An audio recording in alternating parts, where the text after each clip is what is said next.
Hello, everyone, and welcome to ABC All About Canada, a program that informs, educates, and inspires our fellow kababayans with important concerns happening in the Philippine-Canadian community. I am your host. My name is Rovi Canono, and our topic for today is 21 questions for tourists, permanent residents, students, and workers arriving for the very first time in Canada. And with us is our co-host, and she is also an international student. Please welcome Miss Hazel Reyes Villaforte. Hi, Roms. Hi, everyone. Ayan. So, sobrang excited na ako. Actually, me and my husband were preparing na. Nag-iimpake na rin kami kasi malapit na yung flight namin this March 19. So, actually, I'm very happy and I'm very honored to be here. Dahil sobrang helpful. Sobrang helpful ng session na to, lalo na for me. It's my first time being an international student and first time also in Canada. So eto, magiging guided talaga tayo, no? Ayan. Yeah, Sige, I think Robs. yeah, that's right, mga kababayan. Ito ay very informational. Informational session itong episode na to, especially sa yung mga nagbabiyahe mag-isa, may mga ganong cases, o kaya may mga documents ba kayo nakakalimutan, which is sometimes common na nangyayari. Kaya magkakaroon tayo ng ganitong session. So, pupunta na tayo sa ating topic, the 21 questions for, ika-categorize natin, tourists, PR, students, and workers arriving in Canada. Question number 1. Okay, question number 1.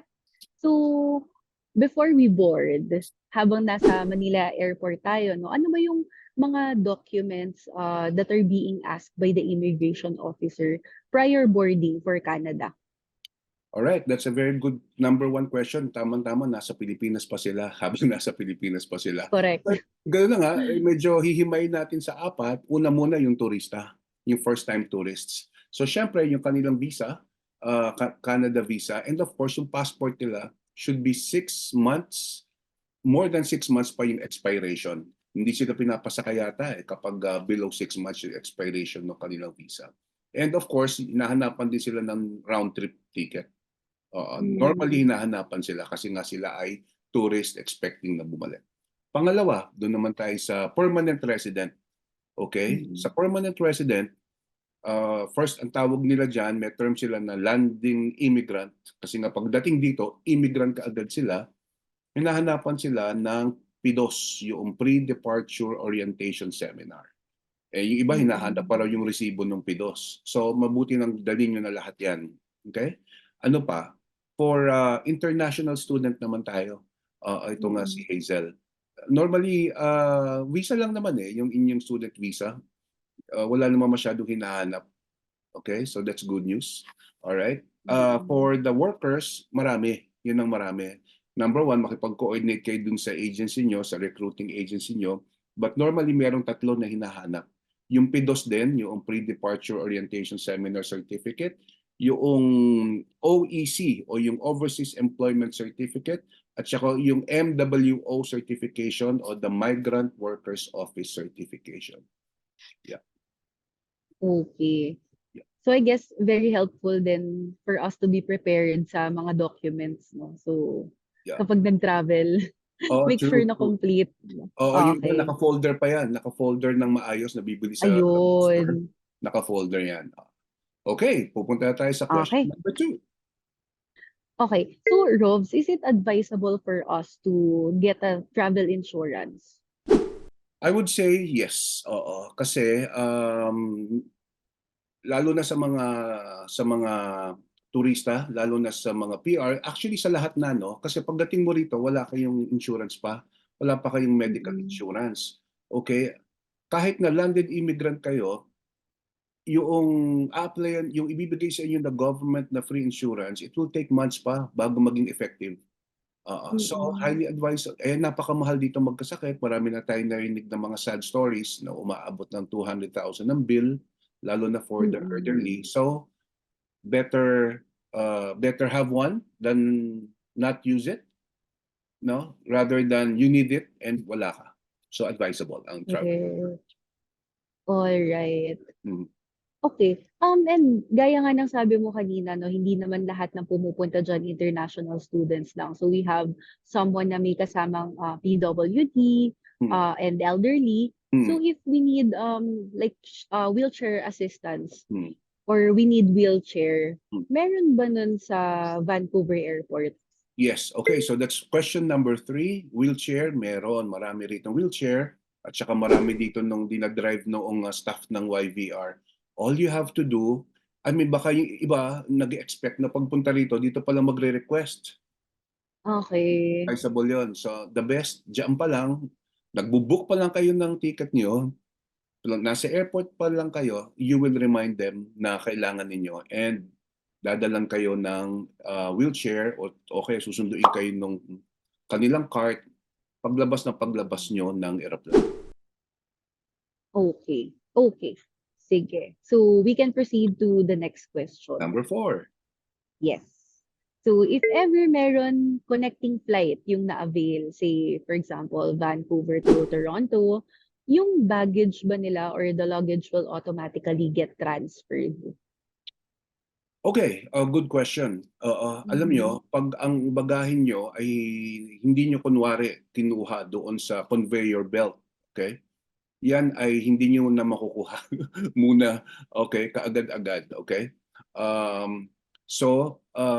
For Philippine Airlines, for example, kahit na sabihin ng inyong agent doon uh, sa Philippines na yan ay susunod sa inyo, kunwari may connecting flight kayo to Calgary, to Montreal, or Ontario, hindi ho.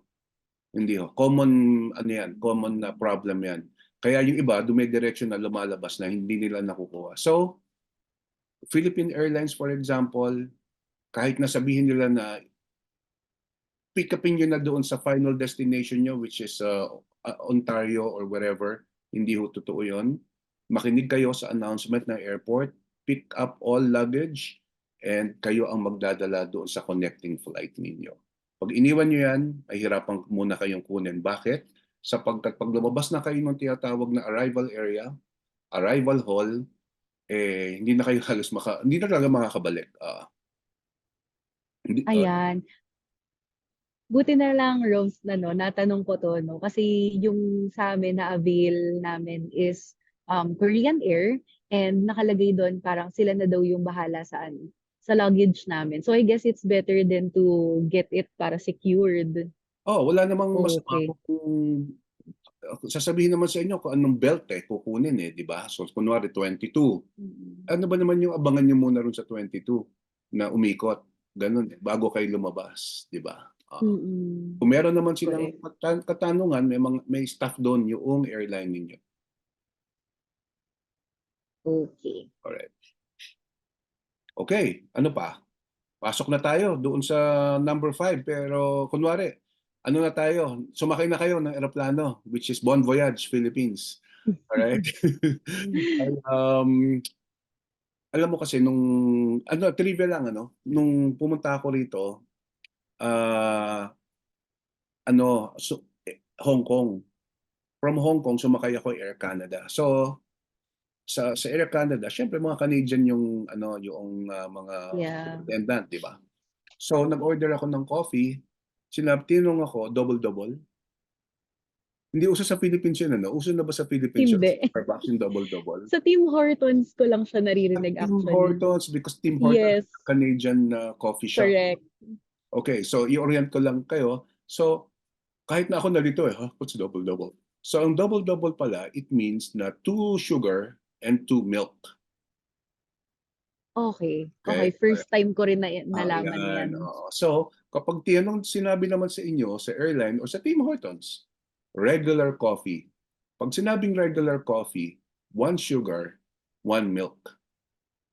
Ayan, okay. So mga Okay. kababayan, kasi kahit na ako nalito So kung order kayo ng coffee baka tanong, double-double, dalawa kape.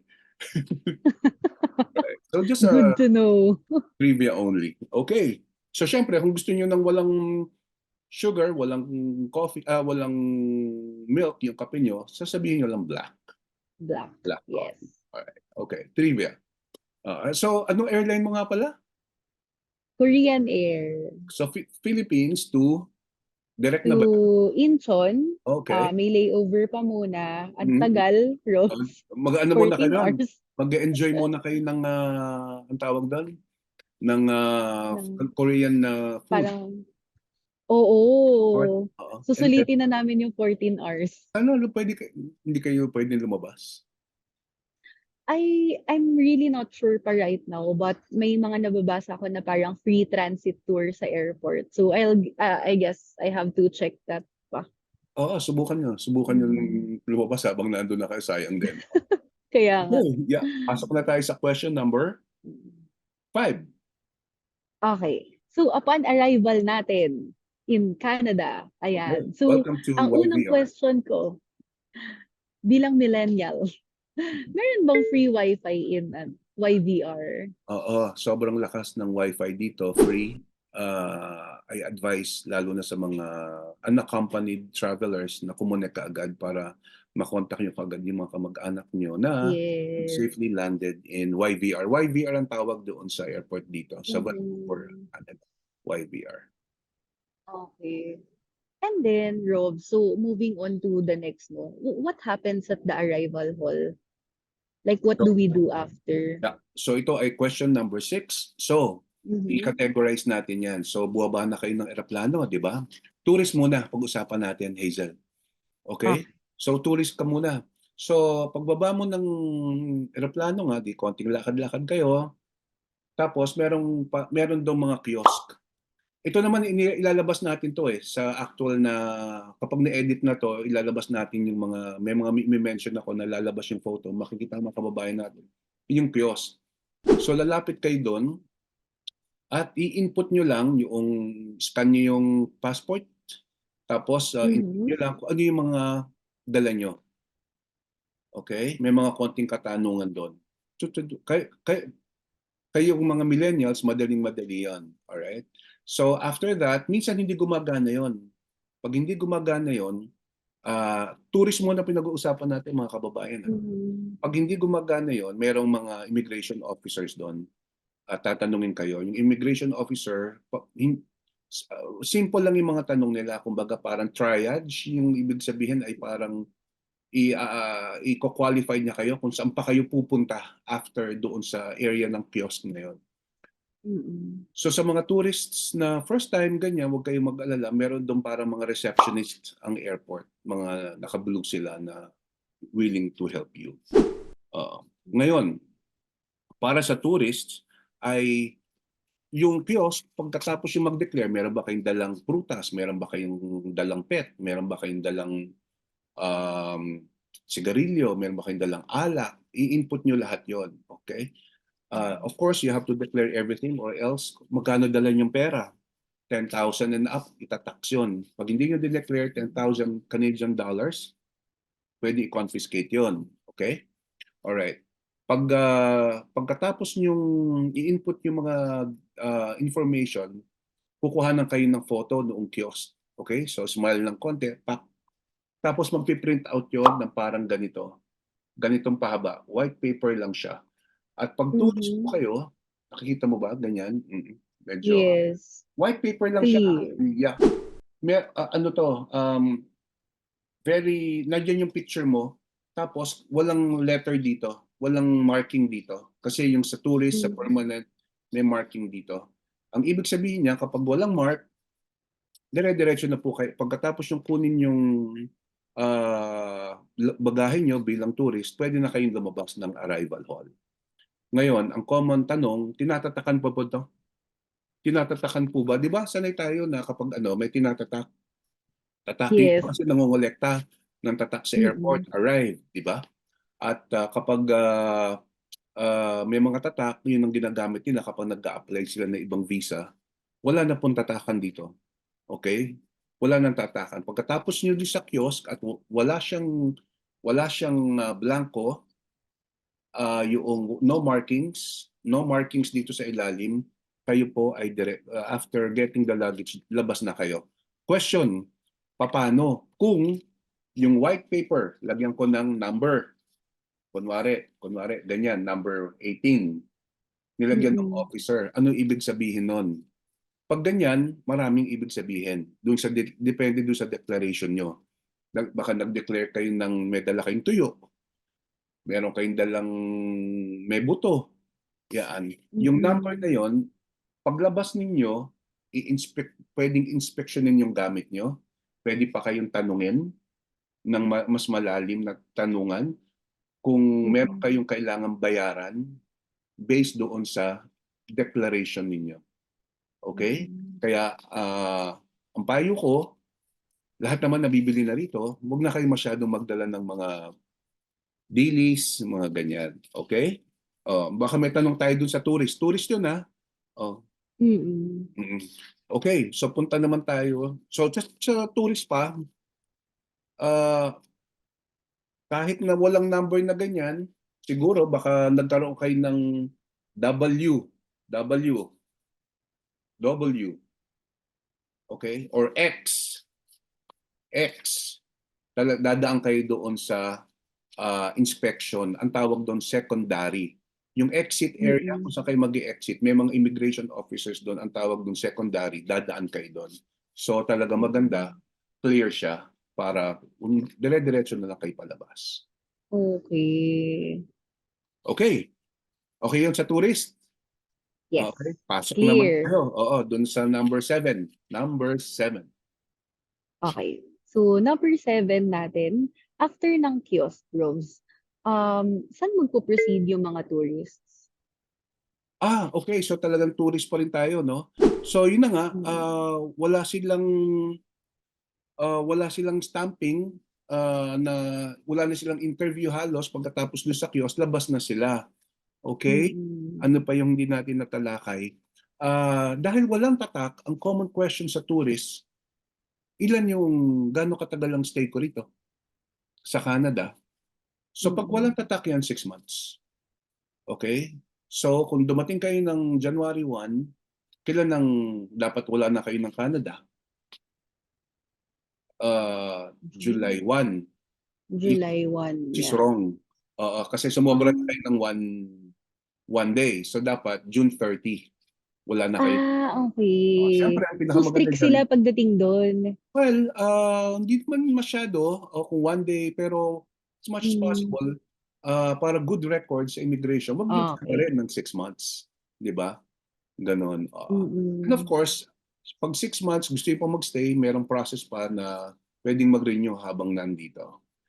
Na binibigyan nyo lang ang sarili nyo ng pagkakataon na ma-deny kasi ano yun, parang request yun. Ano? Okay. So gano'n na nga. So tourists, pagkatapos ng kiosk, luggage pick up, labas na kung clear naman ito.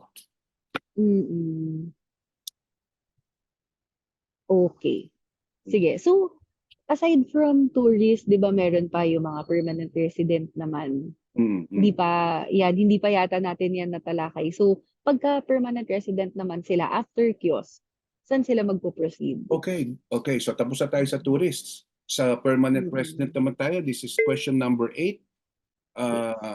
Kapag permanent resident ka, so punta ka ng kiosk, yung papel mo na lalabas ng ganito ay automatic yan, merong sa blanco na may picture ka. Ito ang tawag dito declaration paper. Okay, declaration Okay. paper yung ilalabas ng kiosk. Automatic yan, meron kang V dito. Letter V. Kung nakikita niyo mga kababayan, V, okay? Sa taas. Pag V yan, pupunta kayo ng immigration office. Lahat ng permanent resident kailangan pumunta ng immigration office kasi ang hawak nyo pa lang ay PR visa.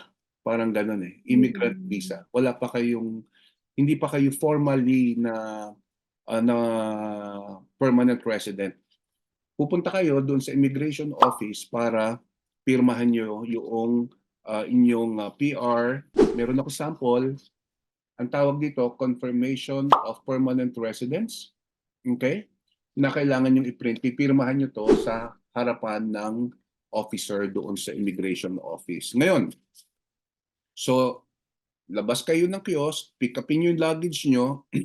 Yung luggage nyo hindi pwede sa immigration office ipasok. Iwan nyo lang doon sa tabi noong immigration office. Meron doong lagayan. Huwag yung iwan doon sa conveyor belt kasi minsan matagal doon sa immigration office. Pag iniwan nyo ron, may kukuha na ng iba. Kasi bakit? Meron pa mga flights na darating, gagamitin yun eh. Baka mahirapan kayong kunin. Mm. Alright? Ano pa?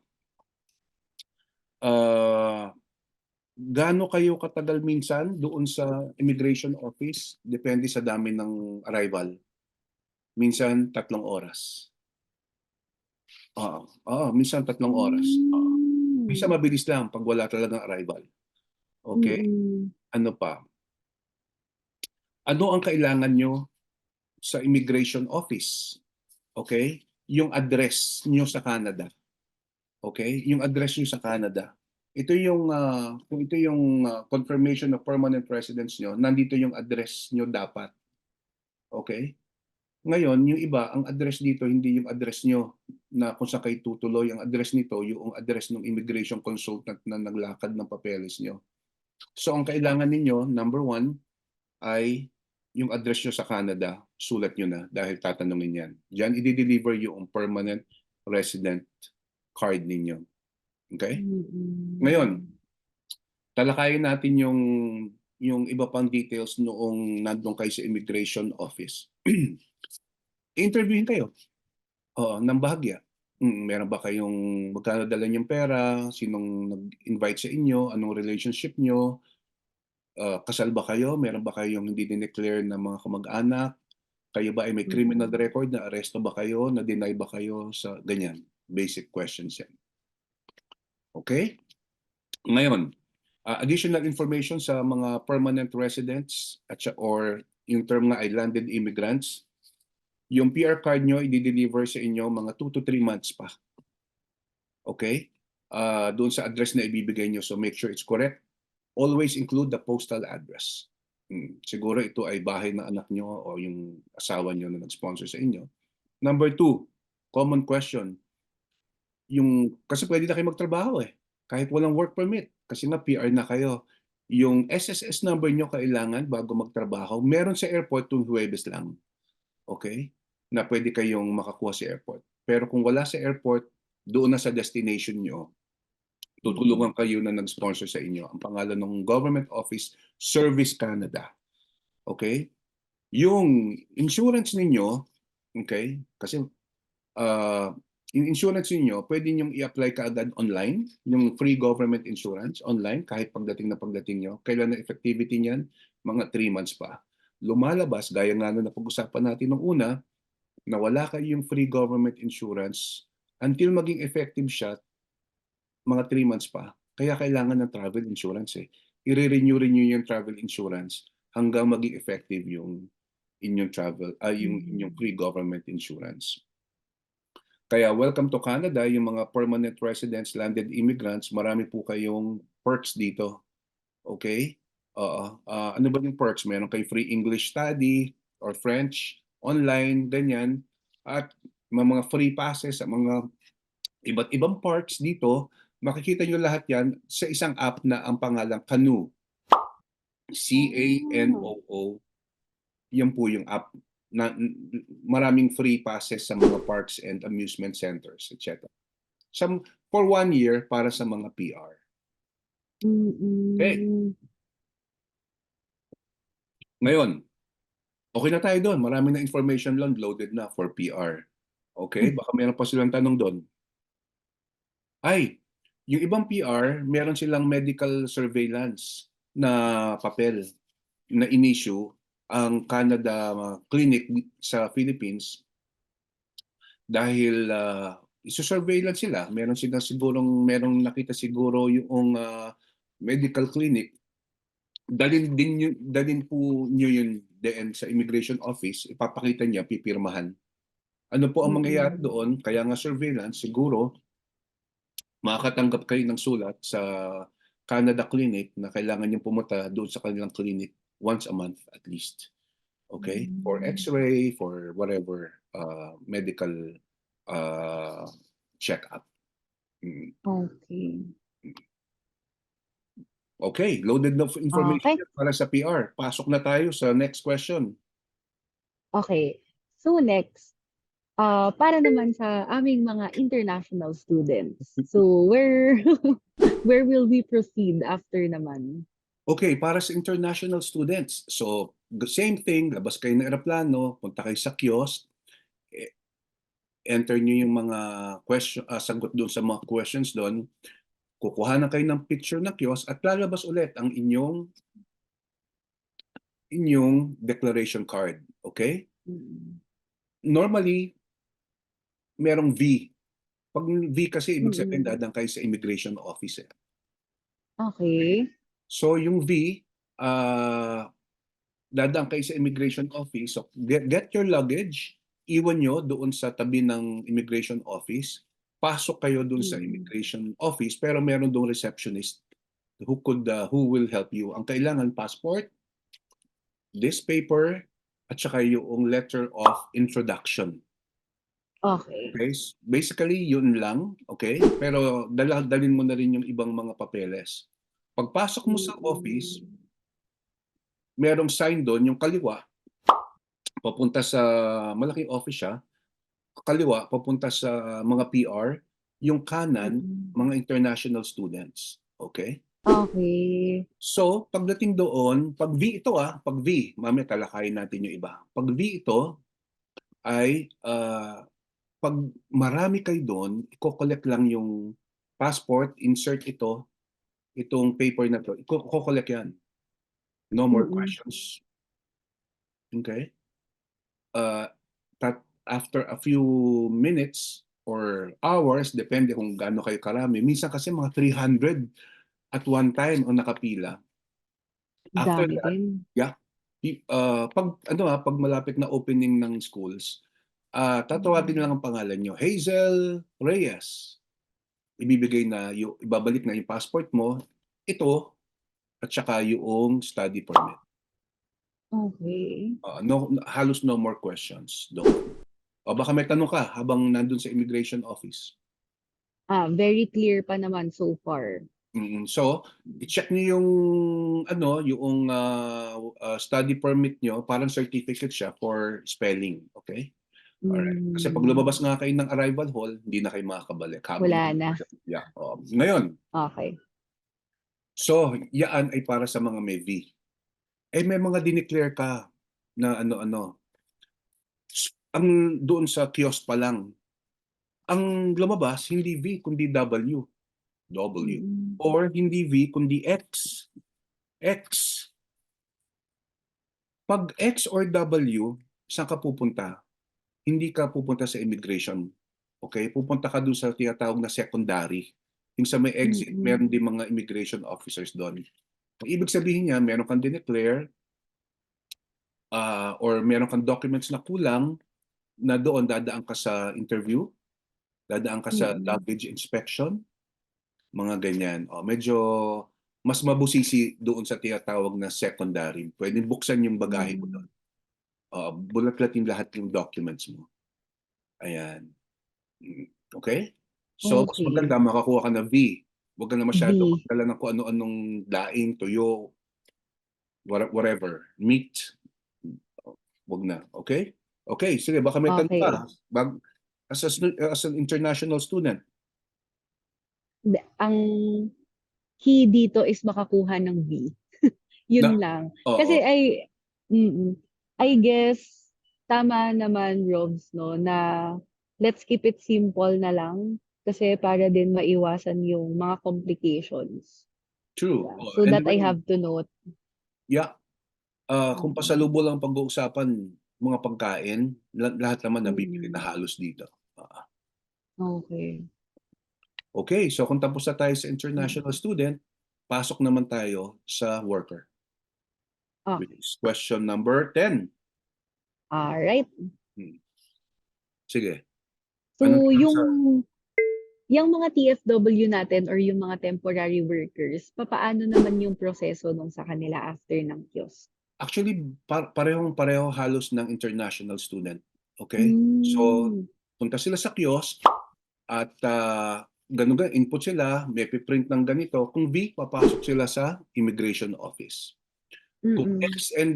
Kung X naman at saka W, takbo doon sila sa secondary, sa may exit.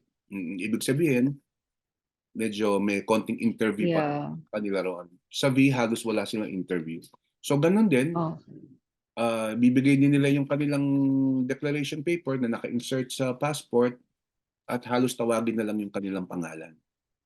Mm. Ngayon, meron Okay. dong kiosk na ang pangalan ay Success Kiosk sa loob ng immigration office sa airport. Pwede kayo magtanong ng ah, rights ng foreign workers kung gusto niyo magtanong.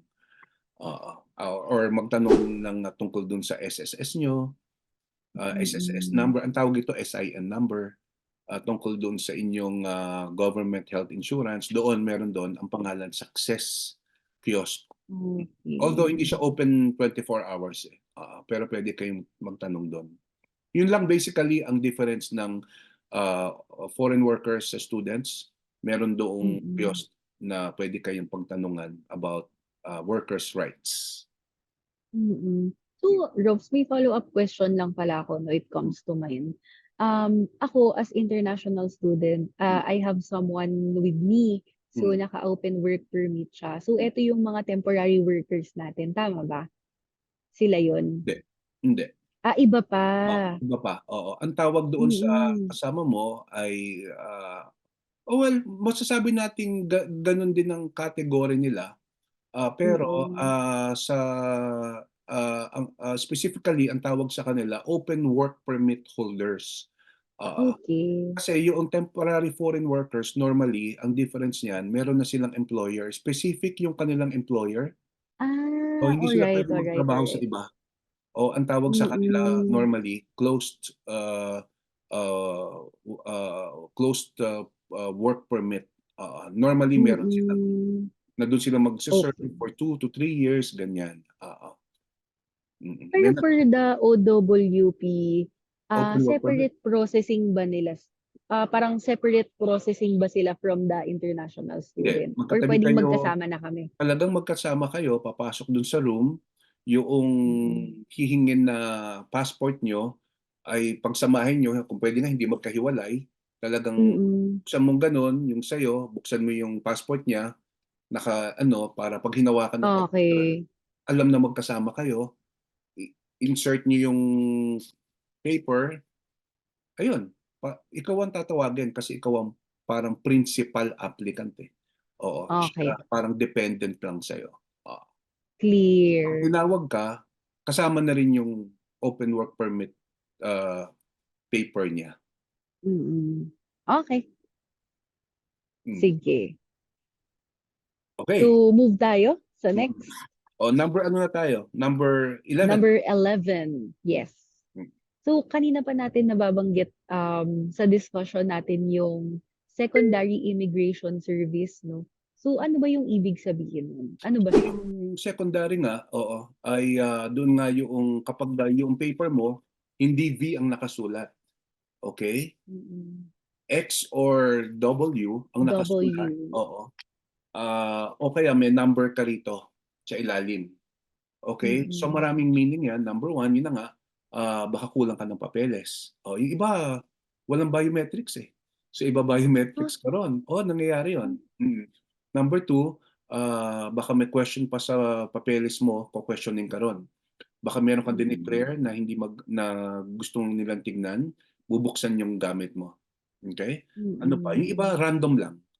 Okay? Nagra-random inspection lang Okay. talaga sila. Sorry kung ikaw yung na-random. Oo. Minsan, habang iniintay niyo yung mga bagahe niyo, merong officer doon. Ang tawag na pala sa mga officers dito, CBSA. Kung nanonood kayo ng border security shows, yung ang tawag doon, yung live, ang tawag doon, yung Yan ba yung parang mga nag-check sa oo, airport? oo, oo. Yung, Oh, yes. CBSA officers, para silang mga Mm-mm. naka-blue sila. Meaning Canadian Border Security Agency, okay? Meron Mm. silang dog na nag-sniff habang nag-iintay kayo. Mm-mm. Kapag meron siya na amoy, hingin ng officer yung papel mong ganito, susulatan niya. Doon kasi yung kasing secondary, yan yung exit eh. yung final bago ka Mm. lumabas sa Canada talaga. So pag ito iso-surrender mo doon, lahat ito kinukuha. So pag inabot mo may nakita sila, patatabihin ka, papapasukin ka doon sa office nila, malaking inspection area. Mm. Okay, so that's what you call the secondary immigration service. Okay. Sige. So, proceed tayo after ng immigration office. Oo. So actually, pagkatapos niya halos eh, welcome to Canada na. Oo. Makakahinga na. Oo, paglabas yun ng exit, oo. So, welcome to Canada. So ito, mga susunod na tanong mga kababayan, mga simple na lang. Wala nang kaugnayan halos sa Mm. immigration. Oo. Pero good to know din kasi I think ito possible talagang mangyari or kailanganin natin, no? So, yung question number 12 natin Mm. is, what if mawala or ma-lose natin yung luggage? So, papaano kayang pwedeng gawin dun? Well, number one, yun ang kagandahan pag nag-travel insurance ka, covered ang lost True. luggage. Babayaran ka nila. Pero normally, nawala lang yan. Baka hindi na isakay o kaya for Mm. some reason, basta habang nasa arrival hall ka, hindi mo makita yung bagahe mo, lahat ng arriving airlines, may mga kiosk doon eh. Okay? Nagkakaroon sila ng tao ron. So, kunwari ikaw, Korean Airline, yung dating mo rito, Mm. KE, punta ka lang doon sa isang sulok doon, makita mo yung mga kiosk, meron doon isa, Korean Air. Tanong ka ron kung bakit wala yung bagahe. Okay. So, marami naman pala mapapagtanungan din sa airport. Palagi may representative ang airline nyo doon sa kiosk kapag arriving yung plane ninyo. Hmm. Alright? Okay. Number? And Sige. 13, ayan. Question number 13. Hmm. Meron din bang mga porter services in YVR? Yes. Good news sa mga, lalo na sa mga elderly na nahirapang magbuhat, merong porter service dyan. Parang sa hotel, ganun. May bayad nga lang, syempre. Kunwari, ang bagahe nyo, standard, dalawa, tatlo, parang $25 yata.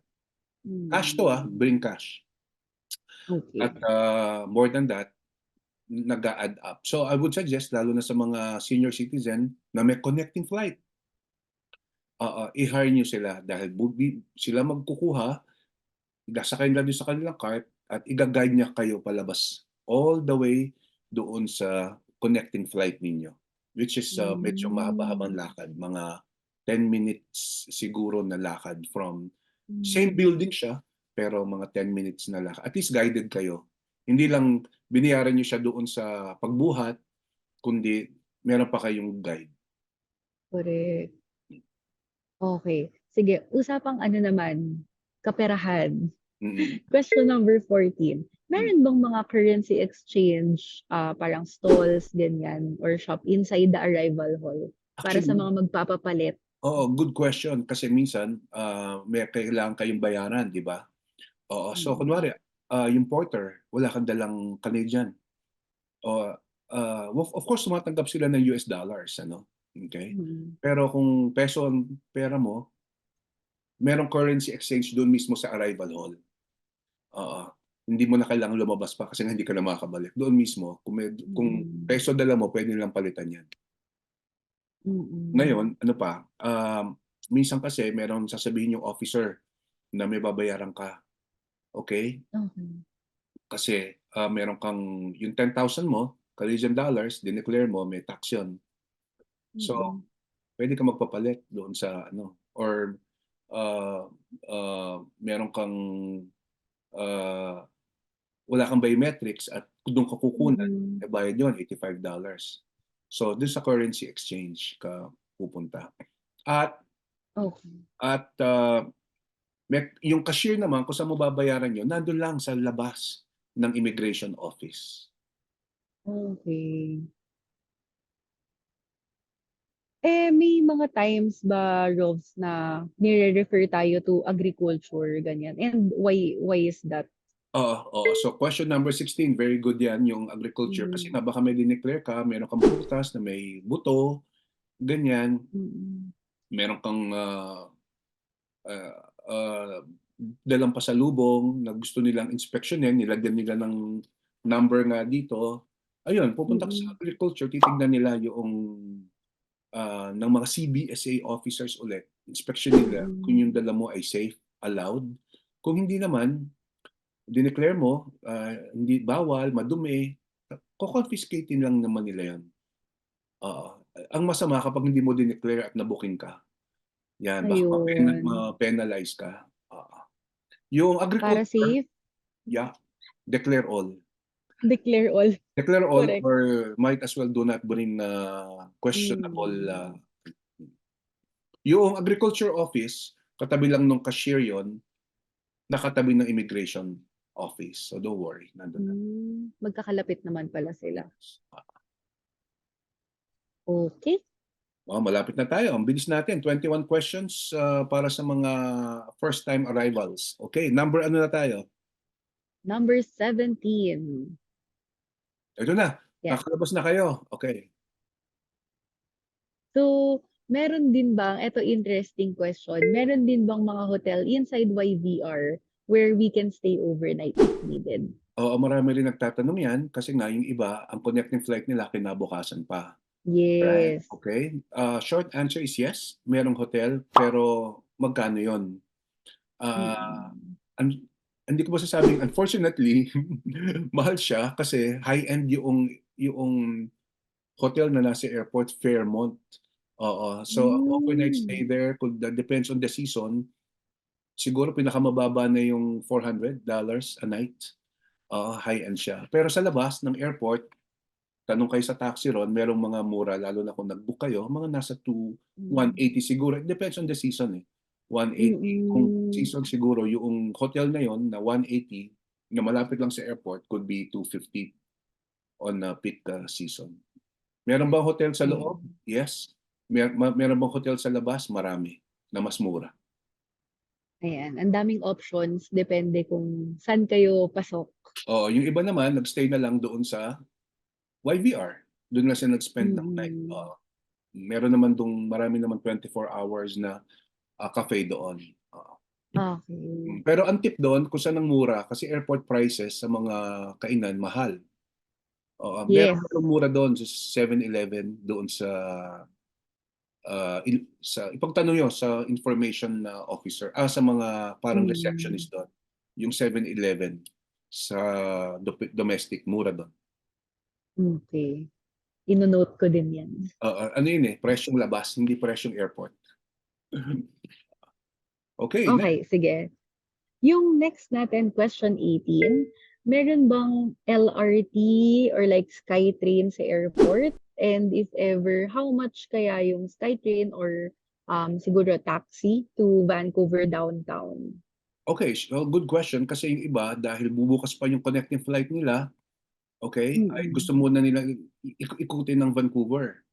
Okay? So, yes, merong LRT mismo yung sa airport. Papanik lang kayo, tuturo sa inyo ng mga receptionist doon. At doon mismo may station. Ang pangalan nga Okay. YVR station. So, pag sumakay kayo doon, palabas ng airport, medyo mahal per person. Doon sa SkyTrain ha, SkyTrain ang tawag sa Canada, sa Philippines, LRT, MRT, di ba? Nasa $8 yung pamasahe per person. Mm. Dadaling kayo sa pinakadulo. If you're going to ask me kung saan ang magandang ikutan, sa dulo ng SkyTrain, ang pangalan, Waterfront Station. Excuse me. Waterfront Station, napakagandang tourist spot yon. Okay? Mga 20 minutes nandun na kayo. So, pagbalik nyo naman, ang pamasahin nyo lang, mga $3, $4. Mm. Same, bababa kayo ng YVR. 20 minutes din. So, pwede ba kayo lumabas? I would suggest kung meron mahaba pa ang inyong waiting time sa yung connecting flight. Okay. May taxi ba? Meron din. Magkano yung taxi na yan? Kasi baka apat kayo. Kung apat kayo, pwede kayo mag-taxi. Same, kunwari, doon sa downtown. Doon nga yung waterfront station, nandun yung tourist spot. Mga $40. It's almost the same. Oo. Alright. And para naman sa mga kababayan nating maraming mga dala, ganyan, pero gustong mag-ikot-ikot muna 'no. So, yung question number 19 natin, meron bang luggage storage sa YVR Airport? Yes, napakagandang service ng YVR. Pwede niyong iwan doon yung luggage niyo for a fee. Oo. So Mm. normally 24 hours puwedeng iwan, parang $8 yata kung maliit na bag lang, mga nasa $12, $11 kapag yung carry-on. Kapag Mm. malalaking luggage, yung mga balikbayang box, siguro mga nasa $13, $14 plus tax per piece. Okey. So pwede niyong iwan do'n ta's maggala kayo, discover the beauty of Vancouver. Yes, mas na-excite ako lalo. Alright, so down to our last two questions. So next natin is, so Robs, what is your advice to first-time travelers who have elderly and have connecting flight, ganyan? Well, number one, sa mga elderly, mga first time maraming gano'n, connect kaagad kayo sa internet, make sure na charge yung inyong phone.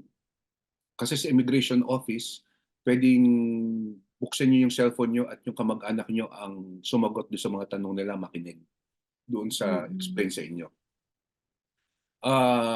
Also, mag-avail na kayo ng mga wheelchair, medyo mahaba yung lakaran kung nahihirapan kayong maglakad papunta sa domestic. Also, ano pa, kumuha kayo ng porter, magdala kayong cash. Yung iba walang dalang cash, eh, ano ba 'yun? Wala na ngang kasama, wala kang Mm. dalang cash. Cellphone walang charge, 'di ba? Tapos yung address hinihingi ng officer kung permanent resident sila, hindi nila alam yung address nila na kung saan ime-mail yung PR card. So, these are Mm. important. Ngayon sa mga kababayan natin, may connecting flight sila, may connecting flight. Kung yung magulang niyo kasi yung mga marami rito na sponsor na magulang, eh. Meron kasi Mm. Canada tinatawag na super visa. Okay, na well, yung super visa, tourist yon ng mga parents mo na puwede silang mag-stay dito ng 2 years. Yung Okey. iba naman na sponsor ng magulang, first time dito, may mga connecting flight sila, litong-lito sila, makikita mo litong-lito sila, ganyan. Tapos yung mga kamag-anak dito, iniintay sila hindi sa Vancouver, kunwari base yung kamag-anak sa Calgary, nasa Calgary, iniintay sila sa Calgary. Pinapabayaan nila yung elderly nila na mag-isa pumunta doon sa lumabas ng airport tapos pumunta sa domestic, maraming na-stress. So, ang payo ko mga Hmm. kababayan kung puwede niyo naman silang kung hindi niyo sila masundo sa Philippines, which is understandable, mahal, may mga trabaho, at least dito sa Vancouver sunduin niyo sila, oo. Para kayo na ang mag-guide doon sa huwag niyo iasa kasi nakakarinig ako na, "Maghanap kayo ng Pilipino diyan, maghanap kayong Pilipino diyan." Papaano kung wala na Pilipino na in the area, 'di ba? Gano'n, Mm. eh. So, 'yun, take care of our elderly. Agree. Ayan, Okay, so malapit na tayo. and and for the last question, saan ba located ang ating domestic area? Okay, good question kasi marami palaging nagtatanong, nandun pa lang sa arrival na-stress na sila, nasaan yung domestic, nasaan yung domestic. Domestic area, nasa same building lang 'yan kung saan kayo lumapag from the Philippines or from Korea. Nasa same building lang siya. Mga 10-minute walk nga lang. Yung arrival hall nasa third level 'yan, eh, okey? Yung domestic nasa fourth level, nasa taas lang. So, pagkuha niyo yung bagahe niyo, lumabas na kayo, sumakay kayo ng elevator, one level up at maglalakad lang kayo for about puwedeng 5 minutes na 5-minute walk kung mabilis kayong maglakad, 10-minute to 15-minute walk kung medyo mabagal maglakad.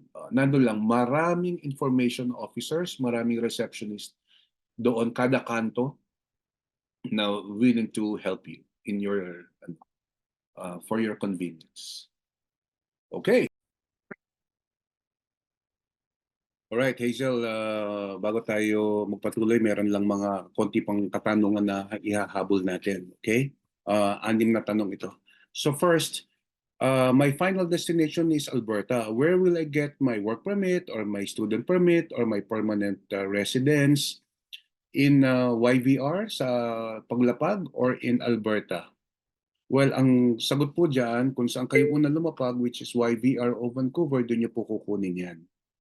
Alright? So, pupunta muna kayo sa immigration office dito sa YVR nga, sa Vancouver. At pag nakuha niyo yan, at saka kayo pupunta sa domestic para lumipad ng Alberta. Alright, second question. What is your advice regarding scheduling a connecting flight from Vancouver to Manitoba, for example, if I will still get my permanent residence, my work permit, my study permit in YVR, Vancouver? Ang ma-advise ko nga po, gaya ng ating napag-usapan, ay huwag kayong mag-schedule ng connecting flight na 2 oras, 3 oras, o 4 na oras. Kasi minsan sa immigration office, sa pagkuha ng permanent residence, ng PR, ng study at saka work permit, minsan 2 hours, 3 hours. Okay? Kung ma-delay pa yung flight nyo. Kaya the best ay tagalan nyo 6 hours, 7 hours, 8 hours yung pagitan para at least hindi kayo na-stress, hindi kayo nagmamadali. Alright. Number 3, Hazel, medyo marami pa, medyo konti lang naman ito. For worker and student, I forgot to print the letter of introduction. Is there a printer at the arrival hall sa Vancouver? Wala po. Wala pong printer. Pero wag po kayong mag-alala kung hindi niyo po na-print ang inyong letter of introduction. For as long as you have it sa inyong cellphone, ay pwede niyo po itong pakita sa officer kung hahanapin. Pero yun naman pong sa permanent residence na first time landed immigrant, talagang kailangan nyo na bitbit nyo yung inyong COPR na tinatawag o yung confirmation of permanent residence. Okay, pang-apat. I will accompany my friend's elderly parent. O sasamahan lang niya. What is your advice regarding helping in the kiosk in the declaration paper? So ito, meron lang siya sasamahan, nakiusap siguro yung kaibigan niya, samahan yung elderly parent. Anong gagawin doon sa kiosk? Tandaan nyo, yung sample, ganito kahaba yun, ano? Yung declaration paper na ilalabas noong kiosk, ito ang ipapakita nyo doon sa exit. Okay? Kukunin to Hindi kayo makakalabas nang wala ito. Ngayon, ang mapapayo ko, kung sasamahan nyo lang yung elderly, siguraduhin nyo na separate yung kanya na declaration paper, declaration card. Huwag nyong isasama yung sa inyo, hindi yung dalawa yan. Bakit? Kasi kunwari, yung elderly kukuha ng permanent residence, ikaw naman wala. Wala kang kukunin. Pinirint mo, sinama mo yung sayo doon sa declaration paper ng elderly, pareho kayong di makakalabas. Alright?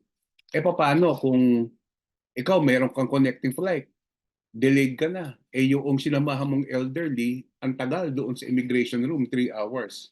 Mamimiss mo yung flight mo. Bakit? Di ka makalabas Kasi sinama mo yung sayo in one declaration paper. Kaya ang payo ko, always separate yan kung kayo ay pinakiusapan lang na samahan ang isang elderly or a minor child. Okay? All right.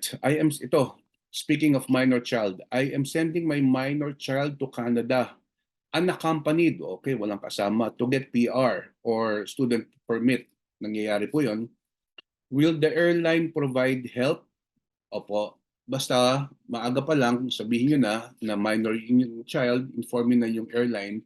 At doon pa lang sa paglabas ng eroplano, meron na pong sasalubong na airline staff. Sasamahan yan hanggang sa kiosk, sasamahan yan hanggang sa immigration office, sasamahan niya hanggang makalabas sa pagkuhan ng bagahe. Kung merong connecting flight, hanggang doon, ito-turn over po yan. Alright. At finally, Hazel, what if I have connecting flight and I missed it? Meron siyang connecting flight, kaso na-miss niya yung So buwaba siya ng Vancouver, meron siyang connecting flight sa Manitoba for example. Na-miss niya, bakit? Kasi ang tagal nga ng pag-claim ng PR or student permit o work permit. Minsan umaabot ng 3 hours kung peak season o kaya pasukan, start ng pasukan. Can the airline help yung kanyang connecting airline?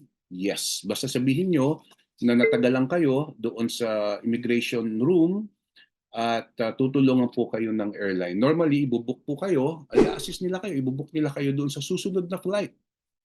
Okay? Ang problema nga nun, dahil kumbaga kasalanan nyo yan, dahil masyadong dipit yung arrival nyo, at saka yung oras ng departure nyo, masyadong dipit, medyo kasalanan nyo yan.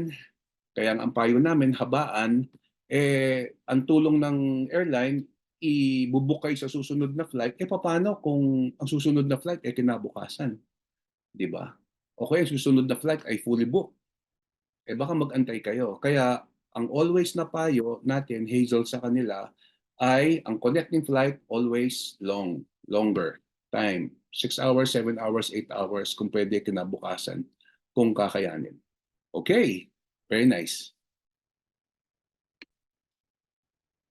Yes, ang dami ko natutunan. O baka may tanong ka pa, final questions. So natakil natin tourists, PR, workers, students from arrival until paglabas ng airport. Yeah, I think we've covered pretty much everything. And I've learned a lot, as in a lot. And nakakatuwa din dahil first time ko marinig yung iba dito and it's really helpful for me. Yes, so congratulations for being an international student. Yes, and sa iyong spouse, congratulations din at siya ay makakakuha ng open work permit. Karamihan sa mga nakakakuha niya, although hindi guaranteed, nag-a-apply sila after a few years as permanent resident. Yeah. So just keep your just following or obey the conditions in the work permit, and yan, baka maging qualified for permanent residence. Praying and hoping. All right. So good luck, safe travels, Hazel. Okay na tayo? Yes. Thank you so much for. Thank you so much. Yeah. Thank you so much for being a host at magpapaalam na tayo. So sa mga kababayan natin, thank you for watching ABC All About Canada, program that informs, educates, and inspires our fellow kababayans with important information in the Philippine-Canadian community. Once again, my name is Rovic Canono. I'm your host. Thank you for watching. I'll see you again.